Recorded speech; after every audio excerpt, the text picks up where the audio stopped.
దాంట్లో లక్కీగా సేవ భగవంతుడు, ఎందుకంటే అమ్మవారిని మేము నమ్ముతాం కాబట్టి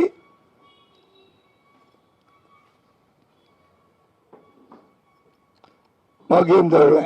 భగవంతుడు అమ్మవారిది వీరు కూడా నమ్ముతారు కాబట్టి ఈ చిన్న దీంతో బయటపడ్డాం.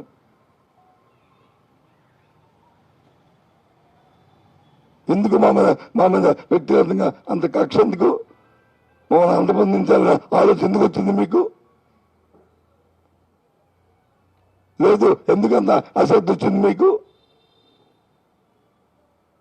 ఎందుకు అంత అవమానపరచాలనే ఉద్దేశం ఎందుకు వచ్చింది మీకు?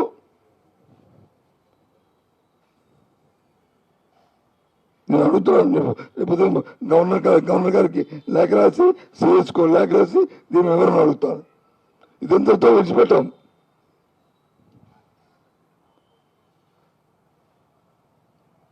ఏంటిది? ఓ పక్క వచ్చి దోపిడీ, ఓ పక్క వచ్చి అలసత్వం, ఓ పక్క వచ్చి కుట్ర.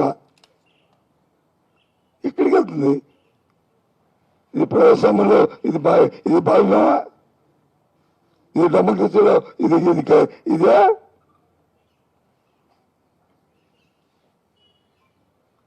నో. ఇటువంటి విషయాల్ని ఉపేక్షిస్తే సొసైటీకి సమాధానం నష్టం.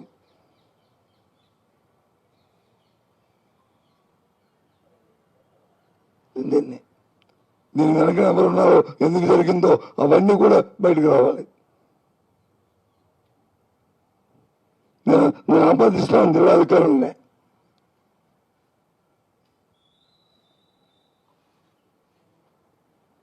ఈ విషయంలో చూస్తున్నామండి. పని ఏమైనా అయిందా అంటే ఏం కాదు. అక్కడ ఎవరెవరో ఎటు సరే రాజకీయ నాయకుడికి వచ్చి వాళ్ళ తాలూకా వ్యక్తిగత కోరాలు, వ్యక్తిగత ఆలోచన, వ్యక్తిగత లాభాలు అధికారులు చూసుకుంటారు.